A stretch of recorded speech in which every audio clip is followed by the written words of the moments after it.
Ladies and gentlemen, have you ever wondered why some people effortlessly attract deep, lasting love, while others chase it and still come up empty?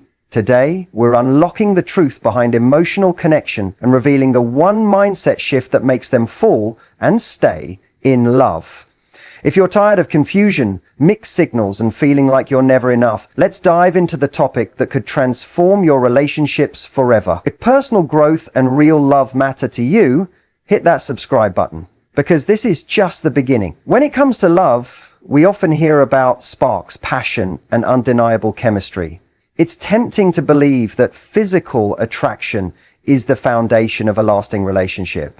But what causes someone to truly fall in love? The kind of love that endures, goes beyond the thrill of first glances. The real trigger is emotional safety. It's the quiet confidence of knowing that who you are is enough. When someone feels free to be themselves, messy, vulnerable, and flawed, that's when emotional intimacy begins to grow. That safe space doesn't shout.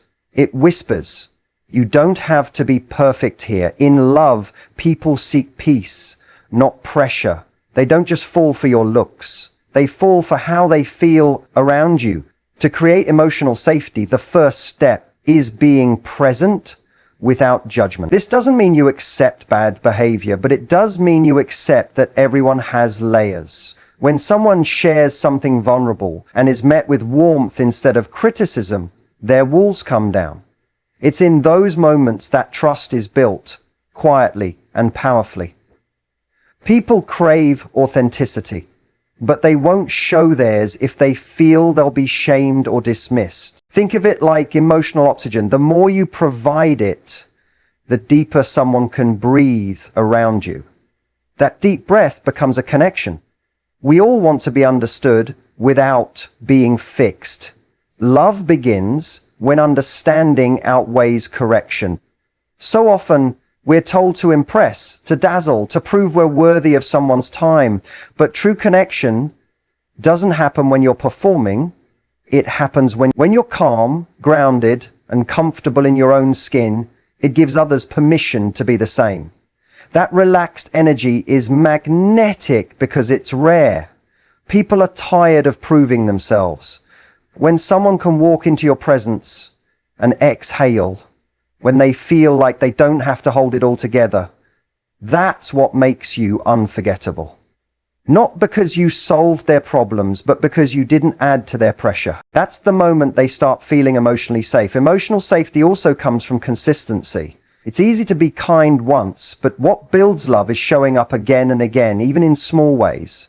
When someone never has to second guess your words or intentions, they begin to trust deeply. Mixed signals, hot and cold behavior, or emotional games do the opposite. They create confusion, not closeness. Stability might not feel sexy at first glance, but it is the soil love grows in. When your reactions are steady, your energy predictable, and your kindness unwavering, it calms their nervous system. And in that calm, love flourishes, because while passion may be exciting, it's peace that feels like home. Another key to emotional safety is how you respond to mistakes. People will inevitably say or do the wrong thing. They're human. The question is, when they mess up, do you attack or do you stay open to conversation? Being a safe space doesn't mean you're a doormat. It means you respond with maturity, not malice. When people feel like they can mess up and still be met with curiosity instead of punishment, they open up more. That doesn't mean you don't have boundaries. It means you enforce them with clarity and compassion. That blend of strength and softness is rare and irresistible. It makes people feel like they can be real with you. Listening is another pillar of emotional safety. Not just hearing words, but really listening with the intent to understand. Often, people don't need advice, they need presence. They need to be heard, to feel like their thoughts matter. When you make space for someone to express their feelings without immediately offering a solution, you become someone they lean on. That kind of emotional presence is grounding. It tells them you're not alone. And when they feel less alone with you than with anyone else, the emotional bond deepens. Listening isn't passive. It's one of the most active forms of love. It says you matter. Your voice matters. Creating emotional safety also means being emotionally honest yourself. It's about being brave enough to let someone in. You don't have to share everything at once, but offering glimpses into your real thoughts and feelings shows you trust them. And trust begets trust. When someone sees you sharing openly, they feel safe enough to match your depth. Emotional availability isn't about oversharing, it's about being real. When you say, "I'm feeling a little off today," instead of pretending you're fine, it shows strength, not weakness. People fall for people who are emotionally present, not emotionally perfect. Vulnerability is a risk, but it creates intimacy when received with care. It's also important to know that emotional safety doesn't mean avoiding conflict, it means handling it with respect. Disagreements are inevitable, but how you navigate them makes all the difference. Do you listen and try to understand, or do you shut down or lash out? Emotional safety is about knowing that even in a disagreement, the other person won't try to hurt or belittle you. When conflict becomes a place of deeper understanding rather than damage, it strengthens the bond. Safe doesn't mean boring, it means respectful, grounded and real. That kind of connection is what people truly want, even if they don't know how to say it. Being emotionally safe also means allowing someone to evolve. People grow, change, and go through seasons. Emotionally safe love makes room for that. It says, you don't have to stay exactly the same to be loved here. When someone knows they can grow without outgrowing the relationship, they feel freedom, not fear. That freedom builds a stronger commitment because love becomes a place of expansion, not restriction. You become a partner in their evolution, not a critic of it. Emotional safety nurtures that growth and doesn't punish change. It's not about controlling the other person. It's about encouraging their full, authentic self. At the end of the day, love doesn't last because of grand gestures or perfect dates. It lasts because someone feels safe enough to be seen, heard, and accepted. When you create that environment, you become unforgettable. Not because of how you look, but because of how you made them feel. It's not about making someone fall in love with your highlight reel. It's about showing them that your presence is a place they can rest. That feeling, emotional safety, is what turns moments into memories and chemistry into commitment. Love, rooted in safety, doesn't burn out. It deepens, strengthens, and lasts. There is a quiet power in someone who knows what they want without demanding it. When you have standards, you're not trying to control someone, you're simply showing what you will and won't allow in your life. That distinction matters. Standards are about self-respect. Ultimatums are about pressure. The difference is energy. One invites someone to rise, the other corners them into compliance. When you communicate your standards, you're showing someone how to treat you. Not because you said it loudly, but because you live it consistently. You're not waiting for someone to validate your worth. You've already decided what's worthy of your time and energy. That confidence draws people in. It gives them a reason to step up. People often think love requires sacrifice, and while compromise is healthy, sacrificing your core values is not. When you bend to avoid conflict, you slowly erase parts of yourself. The cost of that silence builds over time. In resentment, in burnout, in disconnect.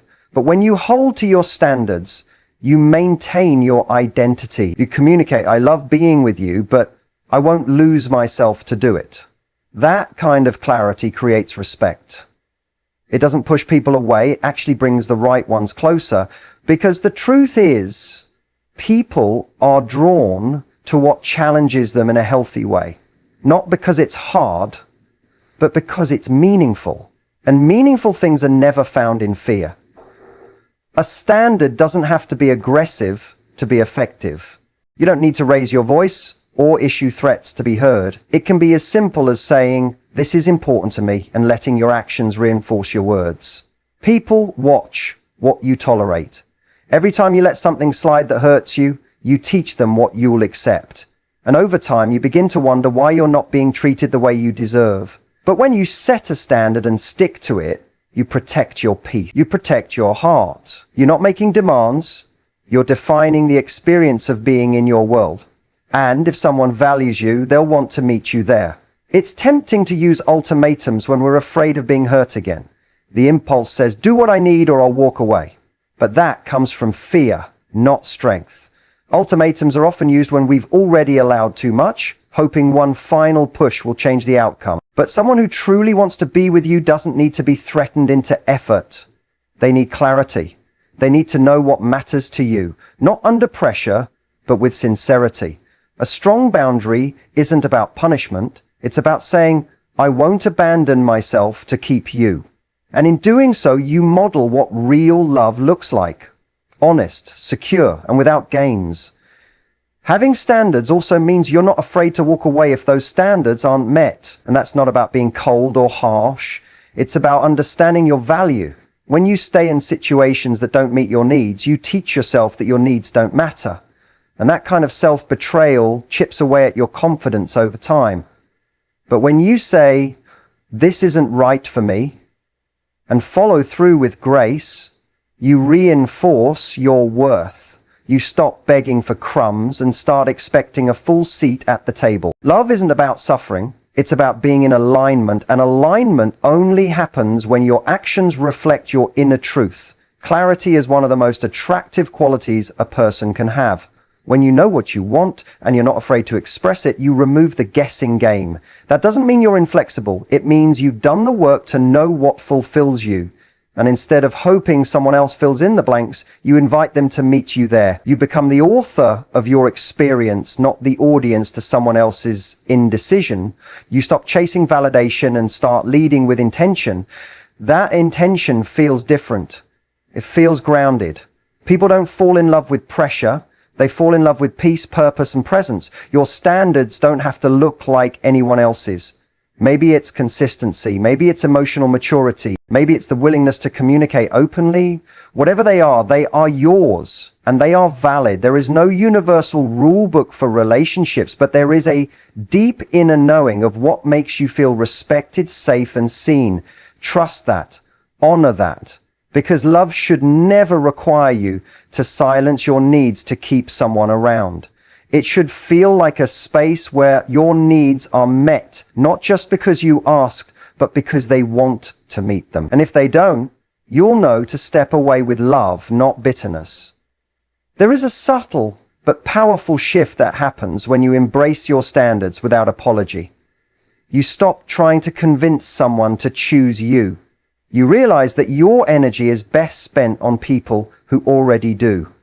That shift changes the way you show up. You're more relaxed, more present, more authentic. You don't have to calculate your every word or fear saying the wrong thing, because you're not operating from desperation. You're operating from truth, and truth is magnetic. When someone sees that you're not afraid to lose them, they understand that you're not afraid to honor yourself, and that's the kind of love that grows. Real connection doesn't come from controlling outcomes. It comes from showing up honestly and letting people meet you where you are. If they don't, that's not a reflection of your worth. It's a reflection of their readiness. Too often we internalize rejection as failure when it's really just misalignment. When you trust your standards, you stop trying to fit into spaces that aren't designed for you. You let go with grace instead of clinging with fear. And in that letting go, you make space for something better, something deeper, something that doesn't have to be forced. That's the love you're making room for, the kind that chooses you freely. So don't confuse setting standards with being difficult. Being clear about your values isn't a flaw. It's a gift. You're giving someone the opportunity to step up, not out of obligation, but because they see your worth. You're creating a relationship where both people show up fully, not perform out of fear. That's the kind of connection that endures, not the one built on threats, but the one built on truth. Love isn't about controlling another person's behavior. It's about honoring your own. And when you lead with that quiet confidence, you won't have to force anything. What's meant for you will rise to meet you. No pressure needed. There is a powerful difference between chasing someone and attracting someone. Chasing comes from fear. The fear of losing, the fear of not being enough, the fear of being forgotten. Attraction, on the other hand, comes from stillness, self-worth, and clarity. When you chase, you put the other person in a position of control, constantly trying to earn something that should be freely given. It turns your energy into a pursuit rather than a presence. The irony is, the more you chase someone, the less they feel they need to move toward you. They don't step up because you've already done all the work. But when you hold your space with confidence, you become someone they naturally want to move toward. Inspiration doesn't come from pressure or persuasion.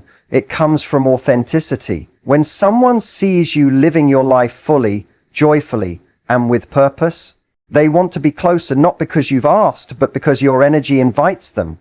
There's a quiet power in being focused on your own path while still being open to love. It shows you are not waiting to be chosen. You've already chosen yourself. And when that truth settles in your energy, it changes how people experience you.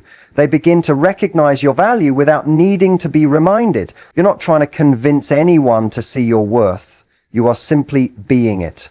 People often believe that doing more will make someone stay. That if you just show enough love, loyalty, and effort, they'll finally give back what you're hoping for. But connection doesn't grow from imbalance. If you're always initiating, always adjusting, always giving, it creates a one-sided dynamic. It might feel like love, but it slowly chips away at your sense of self. Real love requires mutual investment. It doesn't thrive where one person is constantly reaching and the other is passively receiving. When you stop chasing and start observing, you see clearly who's willing to meet you halfway. That clarity can be painful, but it's also freeing. You deserve to be chosen without begging. Holding space is not the same as being passive. It's not about doing nothing. It's about doing the right things for the... When you pull back your energy from over-efforting, you give the other person room to act. You allow them to show you their intentions through behavior, not just words. You let actions speak. And in that silence, you learn everything you need to know. If they care, they'll come closer. If they don't, their absence reveals the truth. You're not punishing them. You're simply creating space for the truth to unfold. The right person won't need you to chase. They'll move toward you because they want to. There is strength in not filling the silence.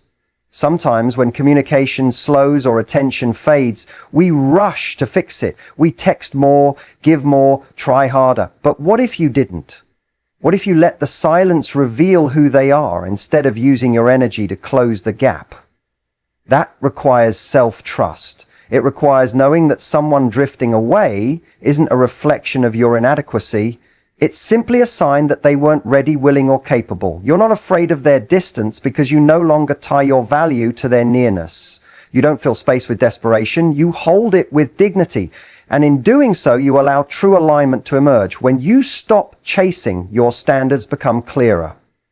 You begin to notice what behaviors are consistent with real interest versus empty words. You start to value effort, reliability, and emotional availability more than charm or potential. You stop falling for promises and start looking for patterns. And when you see someone showing up for you, not because they're being chased, but because they choose to, it feels different. It feels safe. It feels mutual. That's the kind of connection that grows steadily and deeply. You no longer settle for someone who keeps you in a loop of confusion. You choose someone who chooses you without hesitation. There's an undeniable magnetism in someone who knows their worth and lives accordingly, not arrogantly, not boastfully, but quietly, with unwavering confidence. You don't need to prove you're worthy of love. You already are. And the people who recognize that won't need convincing. They'll feel it in how you carry yourself, how you protect your energy, and how you respect your time. That energy doesn't beg, it doesn't chase, it simply allows. It holds space for people who are emotionally ready and capable of meeting you at your level. And it walks away from those who aren't, without anger, but with peace. You become most attractive when you're aligned with your own life. When you're lit up by your own goals, passions, and purpose, you radiate something no amount of effort can fake. You stop waiting to be fulfilled by someone else and start creating fulfillment within yourself. That inner wholeness is what inspires someone to want to be part of your world. They see you thriving and want to contribute, not complete. You're not looking for a rescuer, you're open to a teammate. And that kind of relationship is grounded, not frantic. It's built on mutual desire, not dependency. It grows slowly, steadily, and with intention. It's not about playing hard to get, it's about being hard to forget. And that happens when someone experiences you as whole, content, and deeply self-aware.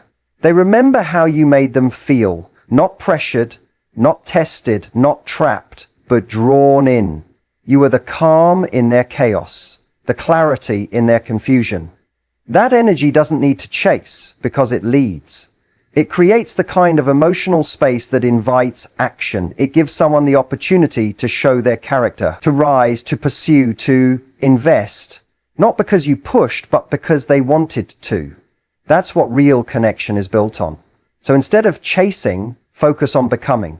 Become the version of yourself that no longer seeks validation but radiates self-respect. Become the person who inspires love, not by proving your worth, but by embodying it. When someone truly cares, you won't have to chase, you won't have to overthink or overgive, and they'll show up because they want to. Because your energy, rooted, clear, and confident, draws in what's meant for you. You'll realize that the ones who matter will never need to be convinced. They'll feel it.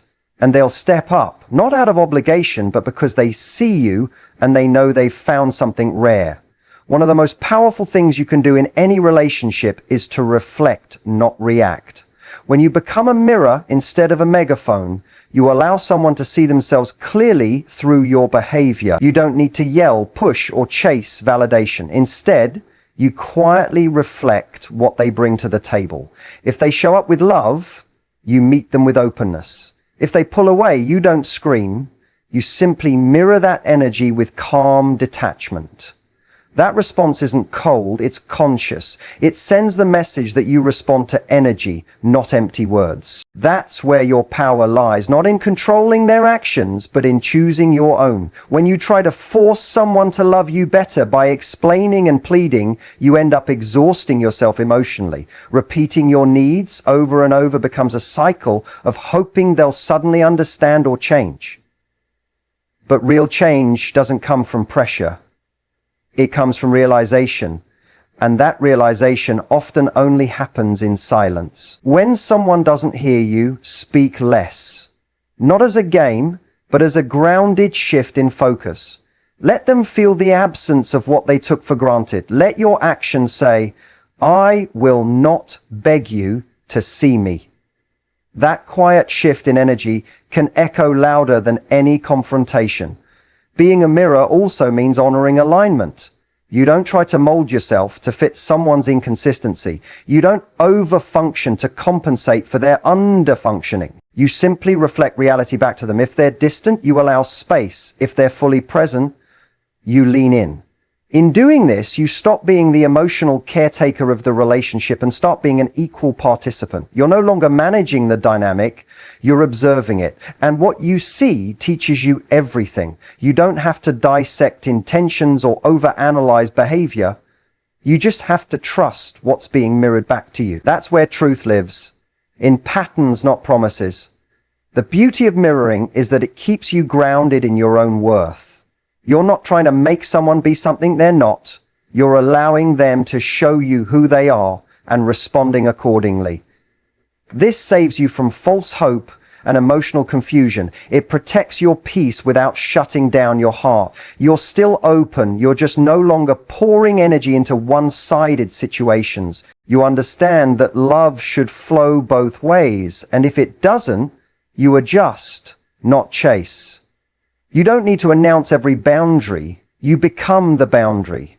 And that presence teaches others how to meet you without a single demand spoken. When someone genuinely cares, they notice your shifts in energy. They feel when you're less available, less engaged, less reactive. Not out of spite, but out of self-respect. That shift often causes one of two responses. Either they step up or they step out. Both are answers. And instead of trying to control the outcome, you observe which direction they take. It's not your job to pull them in. It's your job to be authentic and let them decide what role they want in your life. That decision, left entirely up to them, reveals everything about their capacity, and your quiet observation gives you clarity without chaos. When you act like a megaphone, constantly expressing frustration or fear, it often comes from a place of insecurity. You want to be heard, understood, validated, but the volume doesn't guarantee understanding. In fact, too much noise can push someone further away. They don't feel safe, they feel pressured. But when you shift from expressing to reflecting, your silence becomes powerful. It's not the absence of love, it's the presence of self-worth. You're not withholding, you're observing. You're not punishing, you're protecting your peace. And in that shift, you create space for someone to choose you, not feel forced to appease you. Emotional maturity is knowing when to speak and when to be still. Not everything requires a response. Not every moment demands explanation. Sometimes the most respectful thing you can do for both of you is to say less and show more. Show through your behavior what you value. Show through your distance that something feels off. Show through your time and attention where your heart truly lives. When you become a mirror, you no longer have to guess where you stand. You reflect their consistency, effort, and energy, and in doing so, you gain perspective. You're no longer entangled in emotion alone. You're rooted in observation. People often reveal who they are when you stop trying to steer the connection. When you let the dynamic play out without interference, you see whether their words match their effort. You stop trying to convince or interpret and start watching what unfolds naturally. And that natural unfolding is the truth. You'll see who prioritizes you without being reminded. You'll see who invests without needing to be pushed. And in that space, you'll learn to trust your intuition more than your hopes. The clarity that comes from mirroring instead of amplifying is invaluable. It gives you peace of mind, even when the truth hurts. The right connection doesn't require over-explaining, it requires mutual emotional awareness. When you meet someone who is attuned to your energy, they'll notice the shift without you having to announce it. They'll recognize the silence not as withdrawal, but as a signal. They'll respond with care, not distance. And in those moments, you'll realize why mirroring works. It filters out the emotionally unavailable without drama. It draws in the emotionally mature without games. You no longer need to manage other people's reactions. You trust that the right ones will understand your silence as much as your words, and they'll meet you there with presence. You don't have to chase understanding or beg for behavior change. You just have to mirror reality and let people reveal what role they're ready to play. That's not manipulation, it's maturity. You're done trying to drag someone into the space you already occupy. Instead, you create space for someone to walk in willingly. You show them what partnership looks like by living it, not forcing it. And when they match that energy, you know it's real. Love grows in aligned effort, not emotional noise. So be the mirror. Stay grounded, stay soft, stay strong. What's meant for you will never require you to raise your voice to be heard.